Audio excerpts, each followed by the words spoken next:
Alors,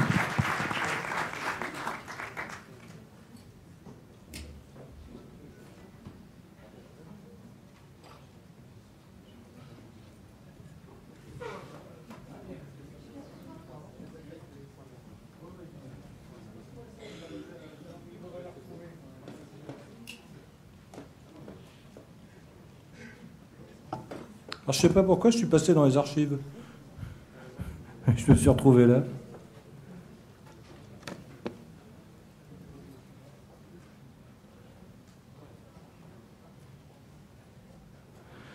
Alors, je vais vous parler de choses moins drôles finalement, puisque on parle quand même effectivement de l'argent maintenant en médecine, et que la question se pose aujourd'hui effectivement de voir si eh bien, les techniques qu'on utilise, est-ce qu'elles sont coût efficaces, est-ce qu'elles sont rentables, est-ce qu'elles sont proposables à tout le monde. C'est aussi la grosse limite de tous les progrès thérapeutiques, c'est à qui peut-on le proposer, est-ce qu'une technique qui n'est pas proposable à tout le monde doit être maintenue. Alors, si on regarde effectivement la démarche dans le domaine de la OMI, eh bien effectivement on peut aborder peut-être l'aspect aujourd'hui de manière très brutale en termes de retour sur investissement. C'est-à-dire, est-ce que lorsque je mets de l'argent dans la santé, est-ce qu'aujourd'hui, non seulement j'améliore la qualité de vie des gens, leur avenir, mais est-ce que, effectivement, aussi, je suscite à terme des économies, ou du moins, j'arrête d'augmenter cette enveloppe que l'on sait qui n'est pas extensible à l'infini.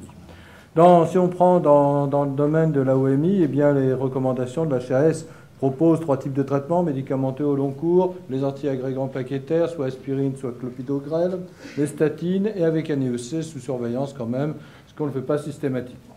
Et cette association est préconisée chez la majorité des patients. Vous savez, de temps en temps, les recommandations comportent une partie de flou. Alors là, c'est la majorité des patients symptomatiques, sauf qu'ils précisent d'ailleurs eux-mêmes que la synergie de l'association n'a pas été expérimentalement évaluée, donc il y a toujours des fois de part et de poids, de mesure dans les démarches. Mais la question se pose réellement, parce que si on le fait à tout le monde, ça peut commencer à coûter cher.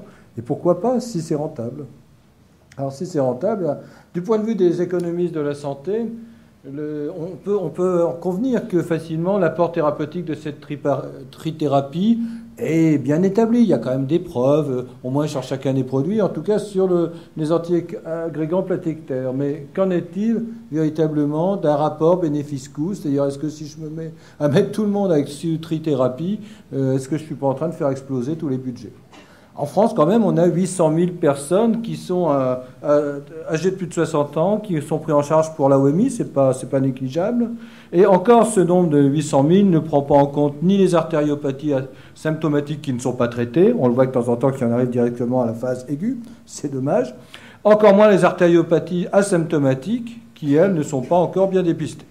Donc, de 800 000, on risque de passer à 1,6 million, ça coûte de plus en plus cher, tout ça.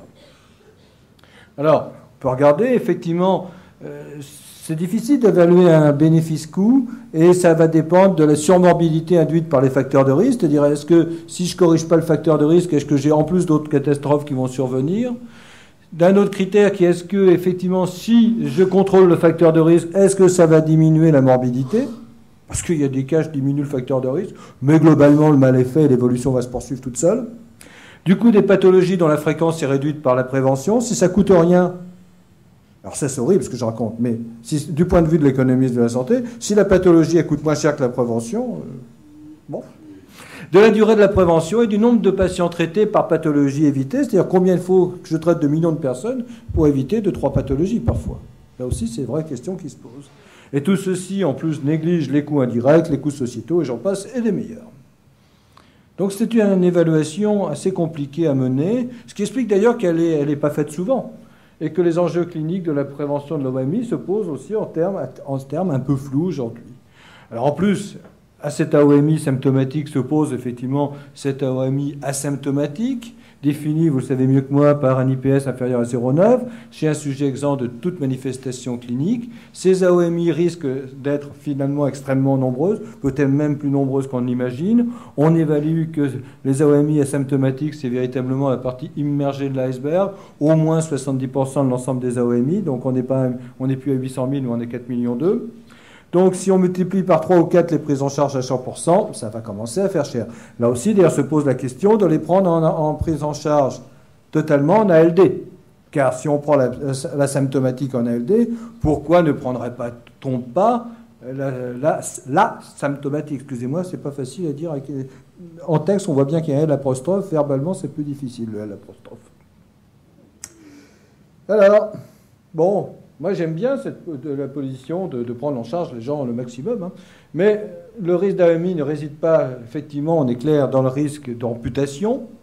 Il est que 2% globalement, peut-être aussi parce que les gens, comme la OMI, ça tue bien, enfin que l'athérosclérose, ça tue bien, ils n'ont pas le temps pas le temps d'aller à l'amputation, ce qui est une façon effectivement de faire des économies. Mais dans l'augmentation de la fréquence, eh bien, il y a aussi des choses, des maladies coronaires, des accidents vasculaires, des décès cardiovasculaires. Tout le monde sait, quelqu'un qui a une OMI, il a 2 à 3 fois plus de chances de faire un décès cardiovasculaire qu'un autre. C'est pas tant d'ailleurs le décès cardiovasculaire qui gêne l'économiste de la santé, c'est la survie cardiovasculaire. Car la suppression du malade, effectivement, est source d'économie.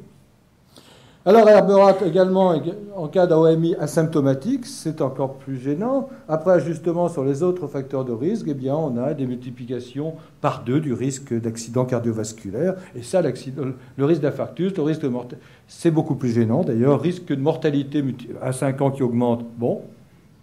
Mais le risque cardiovasculaire, avec survie des personnes, handicap, prise en charge supplémentaire, etc., ça, c'est très coûteux. Idem pour Ogren, idem pour Lang, idem pour Roy. Globalement, tout le monde dit que la symptomatique, ça provoque également une surmortalité, mais aussi une surmorbidité. Alors, avant les recommandations, il y a eu des gens qui ont quand même essayé de chiffrer tout ça. Ça coûterait globalement 610 à 762 par an chez un sujet avec facteur de risque et complications. Et puis, si on met tout le monde ensemble, globalement, ça nous coûte 1,2 milliard à 1,5 milliard. Remarquez, on a eu d'autres déficits cette année, et ça peut paraître aujourd'hui un peu ridicule. Vous n'avez pas remarqué, d'ailleurs, que, alors qu'on nous embête depuis des années sur le coût de la santé, qu'on nous faisait tout un tintamarre de 11 milliards d'euros de dépenses qu'on avait au cruel, pour les économistes de la santé, dépensés pour soigner des gens, on peut compenser 50, 100 milliards rien que dans les banques. Mais enfin bon, la peau des gens semble moins intéressante que la peau des banquiers. Mais vengeons-nous sur les banquiers la prochaine fois qu'on le voit. 50% de ces coûts, en plus, étaient liés à l'hôpital. Donc l'hôpital qui a plus trop de crédit en ce moment, donc lui aussi va avoir des ans. Donc c'est dans le collimateur tout ça. Alors le coût efficacité, bien effectivement, il y a des données qui le montrent. Hein. L'étude Cure, l'étude Capri.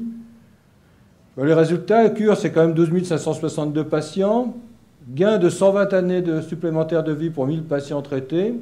Bon, c'est un coût-bénéfice intéressant. Ceci dit, diviser 120 par 1000, c'est pas énorme.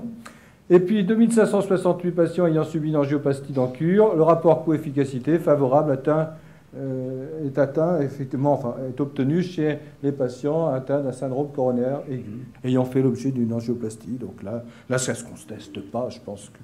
On a des arguments valables. Et puis, cette étude, c'est Michel qui me l'a montrée, qui sort des Canadiens. Les Canadiens, ils sont bizarres, ces gens-là, de temps en temps. Ils font l'inverse de chez nous. Nous, on diminue les dépenses de santé, puis là, dans un État du Canadien, ils ont une idée sotte et grenue, mais intéressante. Ils ont libéralisé l'utilisation de l'antiagrégant plaquettaire. Et puis, ils ont regardé ce que ça donnait, en fait, finalement. Et c'est bizarre. Le taux d'événements cardiovasculaires à 1 an est passé chez ces patients de 15% à 11%. Vous me direz, c'est pas gros, 4%, mais enfin 4% sur des choses qui font quelques millions de personnes dans la population française, ça peut commencer à devenir franchement intéressant. Donc peut-être aussi c'est l'argumentation que de réduire les moyens de prévention chez les patients, ça risque de provoquer quand même des catastrophes. On l'a vu déjà avec certains produits déremboursés, on l'a vu aussi avec des produits qui risquent un jour d'être évalués dans le collimateur. Bon. Alors, toujours, en France, on a une étude, Priolet de Pourville, et on repris les données de Capri. Et ils disent quand même que, et ça c'est intéressant, c'est très, très, très satisfaisant, il faut traiter 87 patients pour éviter un accident ischémique. C'est bien ça comme rapport. C'est moins de 100, c'est drôlement bien. Parce qu'il y a des produits, par exemple dans les statines, il faut en traiter des paquets pour éviter un infarctus. Alors que là, 87 c'est pas mal, 149 pour éviter une hémorragie majeure, oui, ça c'est tout à fait raisonnable. Et puis il y a des gens qui ont regardé ce qui se passait lorsqu'on ne traitait pas. et qui ont donc évalué toujours de Pouvourville, et que globalement, eh bien, les estimations montrent que si on enlevait ces traitements, on risquerait d'avoir une augmentation globale de 5 952 événements par an sur la population qu'ils ont reprise, dont 2025 infarctus du myocarde, 1157 accidents vasculaires cérébraux, 579 décès d'origine vasculaire et 2191 hémorragies digestives, le tout requérant 60 394 jours d'hospitalisation. Alors maintenant, c'est plus difficile à élever parce que vous savez qu'on ne tarifie plus à la journée, on tarifie à la pathologie, mais enfin, ça fait quand même un gros paquet de sous tout ça. Et que globalement, le ratio coût-efficacité d'un antiagrégant plaquettaire, en tout cas en l'occurrence le clopidogrel, puisque c'était lui sur qui avait été fait l'étude, eh bien c'est 10 000 €, 393 pour le détail, par année de vie gagnée, ce qui est bien, ce qui n'est pas cher. Ça peut paraître cher comme ça, mais enfin c'est pas cher, parce qu'on estime aujourd'hui au niveau de l'OMS que le coût d'une année de vie gagnée, c'est coût rentable dans nos sociétés jusqu'à 30 000 €. C'est affreux d'ailleurs, c'est le coût évalué. On a une évaluation du coût de la vie humaine. C'est 30 000 € la barrière pour considérer. Alors, qui a décidé ça? Des grands experts qui n'étaient pas malades. Mais pas d'études analysant, par contre, la trithérapie. Ça, on ne sait toujours pas quel est l'intérêt de la trithérapie. En tout cas, sur le bénéfice économique, sur le plan pathologique, il y en a un, c'est clairement démontré. Alors, on pourrait peut-être aussi un jour aborder les choses autrement, parce qu'en fait, globalement, il faut voir les choses peut-être tout bêtement en termes économiques, puisqu'on est amené à parler d'économie sur un terme de retour sur investissement.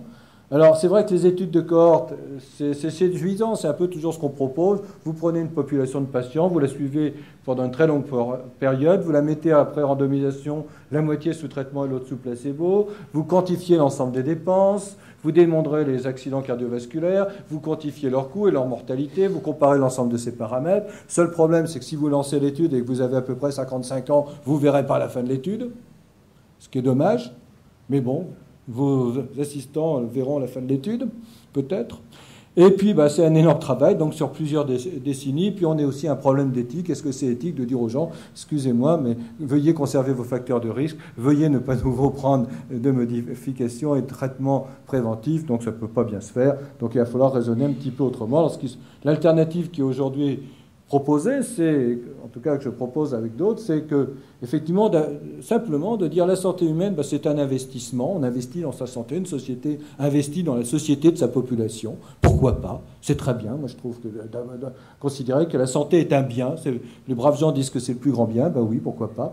Et le coût de la prévention est donc assimilé à un investissement, et les coûts évités, puisqu'on va éviter des coûts, ça s'appelle un retour sur investissement en termes d'économie. Et qu'à ce moment-là, on peut considérer qu'une mesure de prévention est rentable si le produit du nombre de personnes bénéficiant de la prévention, multiplié par la durée de la prévention, multiplié par le coût de la prévention, est inférieur ou égal au produit du nombre de pathologies évitées, multiplié par le coût de ces pathologies. C'est vraiment une équation, tout ce qui est bête, mais c'est intéressant à la voir.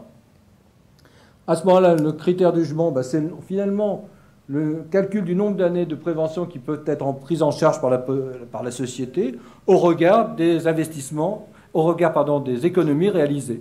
Et l'idée, c'est que globalement, les deux doivent s'équilibrer à quelque chose près.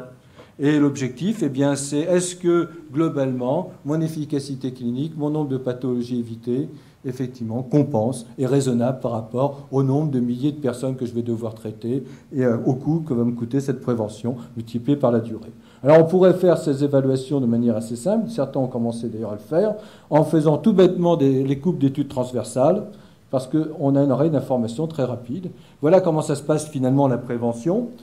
Si je suis la petite partie, la bleue, vous n'avez pas de prévention, vous ne coûtez rien, le patient ne coûte rien pendant des années. Un jour, il a un épisode critique qui a un coût aigu, très important. Et puis ensuite, globalement, il va continuer à coûter cher, il va survivre. C'est pour ça que je dis toujours qu'un décès ne coûte rien, quelque part. Quand il survit, à côté de cette dépense ponctuelle, il va y avoir une grosse somme de dépensés ensuite. Cette somme, elle va se décliner en trois aspects.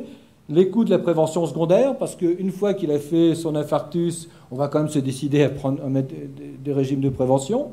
Et puis, il va y avoir également des coûts indirects, tous les autres coûts médicaux qui vont se surajouter, et puis des coûts directs liés à la médecine, et puis des coûts indirects, parce que monsieur, il travaillait, il va avoir droit à des allocations, etc., et des indemnités journalières, et ça va coûter très très très cher, parce que ça coûte très très cher, les indemnités journalières. Donc voilà ce que coûte le profil d'un accident qui n'a pas été prévenu. Et puis bien sûr, il y a un moment donné, eh bien, il ne travaille plus, donc ça diminue les coûts, puis à un moment donné, il meurt, il ne coûte plus rien.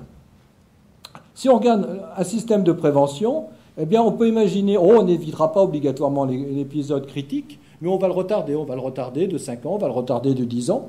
Donc en termes économiques, plus on retarde, moins on va avoir ces coûts liés aux coûts indirects et notamment aux indemnités journalières.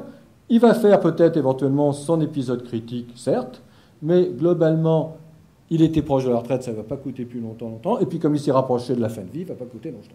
Et globalement, le rapport est sinistre, mais il s'établit comme ça. C'est combien d'années je peux dépenser ce volume à petits points avant l'épisode pour compenser ce gros volume. Par exemple, dans le schéma, eh ben là, je peux traiter, si ça dure 10 ans, je peux traiter 30 ans. Voilà comment ça marche aussi bien. Donc à ce moment-là, le retour sur investissement, eh bien, c'est mettre en rapport le coût des années de prévention et le coût des années de suivi. Si le coût du suivi post-accident est 10 fois supérieur à celui du traitement préventif, ben à ce moment-là, par exemple, une prévention durant 30 ans reste intéressante si elle permet de repousser de 4 ans la date de survenue de l'accident. Donc l'économie réalisée par la prévention des accidents correspond alors au nombre d'années gagnées sans accident, multiplié par un différentiel entre le coût du traitement préventif, 3 € par jour, et le coût du traitement de la période post-critique, 50 € par jour. Donc ça va très vite, et notamment l'indemnité journalière, plus les économies réalisées sur les coûts indirects, les périodes de suivi, etc. Voilà un peu ce qu'on risque d'avoir comme modèle. Alors en conclusion, on a aujourd'hui des arguments en faveur d'un rapport bénéfice-coût de l'utilisation des anti-agrégants, statine et EC. Ça paraît convergent sur le plan médical. Je crois qu'il faut ne pas hésiter à le faire. Les modalités d'évaluation vont dans l'avenir être basées sur un principe très simple. C'est non plus intrinsèquement en termes de bénéfice-coût comme on l'avait fait jusqu'à présent, qui sont d'ailleurs des évaluations extrêmement pipotées parce qu'on peut toujours y arriver, mais par contre en termes de retour sur investissement, en disant voilà, il y a une enveloppe. Moi, si vous développez un système de prévention et qu'on évite tant d'accidents, tant de dépenses supplémentaires, ça passe. Sinon, ça ne passera plus. Je vous remercie de votre attention.